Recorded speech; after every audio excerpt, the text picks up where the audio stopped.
Russia ইউক্রেনের মধ্যে শান্তি প্রতিষ্ঠার জন্য যুদ্ধবিরতি অপরিহার্য নয় বলে উল্লেখ করেছেন যুক্তরাষ্ট্রের প্রেসিডেন্ট ডোনাল্ড ট্রাম্প।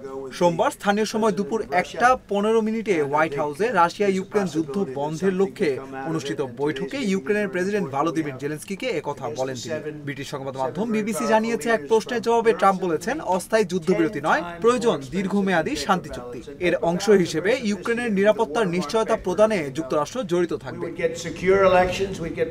ট্রাম্পের সঙ্গে বৈঠকে অংশ নিতে রোববার রাতেই ওয়াশিংটনে পৌঁছেছিলেন জেলেনস্কি। সোমবার দুপুর ঠিক 1:13 যুক্তরাষ্ট্রের প্রেসিডেন্টের সরকারি বাসভবন ও দপ্তর হোয়াইট হাউসে পৌঁছান জেলেনস্কি। ট্রাম্প জেলেনস্কির এ বৈঠকে জেলেনস্কির সঙ্গে আছেন ইউক্রেনের সেনাপ্রধান আন্দ্রিয়ে ইয়েরমাক এবং সাবেক প্রতিরক্ষামন্ত্রী ও বর্তমান দেশটির জাতীয় নিরাপত্তা ও প্রতিরক্ষা কাউন্সিলের চেয়ারম্যান রুস্তেম উমেরভ। আর ট্রাম্পের সঙ্গে আছেন যুক্তরাষ্ট্রের ভাইস প্রেসিডেন্ট জেডি ভ্যান্স, পররাষ্ট্রমন্ত্রী এবং ট্রাম্পের জাতীয় নিরাপত্তা বিষয়ক উপদেষ্টা মার্কো রুবিও এবং মার্কিন প্রেসিডেন্টের বিশেষ দূত স্টিভ উইটকফ। গত শুক্রবার একই ইস্যুতে রাশিয়ার প্রেসিডেন্ট ভ্লাদিমির পুতিনের সঙ্গেও বৈঠক করেছেন ট্রাম্প।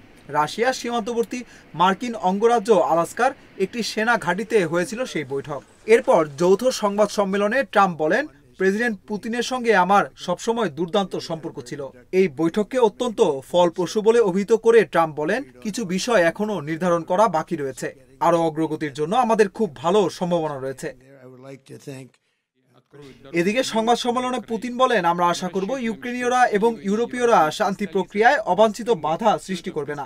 ট্রাম্প স্পষ্টভাবে তার দেশের সফলতা নিয়ে চিন্তিত, তবে তিনি বোঝেন যে রাশিয়ারও নিজস্ব স্বার্থ রয়েছে। অন্যদিকে ট্রাম্প জেলেনস্কি বৈঠক উপলক্ষে ওয়াশিংটনে পৌঁছেছেন ব্রিটেন, জার্মানি, ফ্রান্স, ইতালি, ফিনল্যান্ডের রাষ্ট্র ও সরকার প্রধান এবং ইউরোপীয় ইউনিয়ন ও ন্যাটোর শীর্ষ কর্মকর্তারা। সোমবার ট্রাম্পের সঙ্গে বৈঠকের আগে তাদের সঙ্গে আলোচনা করেছেন জেলেনস্কি।